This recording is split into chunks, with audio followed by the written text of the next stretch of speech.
Hello everyone, me Bhagwati Suryavanshi, wellness and fitness coach. लोकांना मदत करत आहे वेट लॉससाठी आणि वेट मॅनेजमेंटसाठी. पण बऱ्याचदा असं होतं, वाढतं वजन हे वाढतं आजारपण घेऊन येते हे माहिती असून सुद्धा वजन कमी करण्यासाठी ना फक्त व्यायाम आणि व्यायामामध्ये सुद्धा चालायला जाणं हा प्रकार अवलंबला जातो. पण तुम्ही विचार करा, जर तुम्ही त्यापैकी असाल जिथं मी रोज चालायला जातो, सकाळी किंवा संध्याकाळी किंवा चालायला जाते, असे जर विचार करून मनाची तसल्ली देत असाल मनाला, तर याच्यामध्ये काय होतं माहिती का? जेवढं तुम्ही चालायला गेलाय आणि चालून आल्यानंतर घरी येऊन ज्या गोष्टी खाताय किंवा चहा वगैरे पिताय, तर त्याच्यामधून ज्या काही गोष्टी ऍड होतात ना शरीरामध्ये, ते तुम्ही चालून येऊन जेवढं घालवून आला, कॅलरीज बर्निंग करून आला, त्याच्या डबल ट्रिपल ते ऍड ऑन होतं.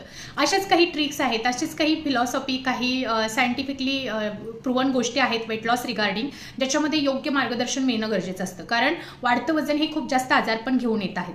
तर as a coach we are guiding people about weight loss, scientifically कसं वेट कमी करायचं आणि मॅनेज करायचं. तर आमच्याकडे 30 डेजचं ऑनलाईन ट्रान्सफॉर्मेशन चॅलेंज असतं, ज्याच्यामध्ये 30 दिवसामध्ये लोकांना कमीत कमी 4 ते 5 किलो पासून महिन्यामध्ये 10 ते 12 किलो पर्यंतचे वेट लॉस आहेत. आणि हे काही रिझल्ट तुम्ही बघू शकता.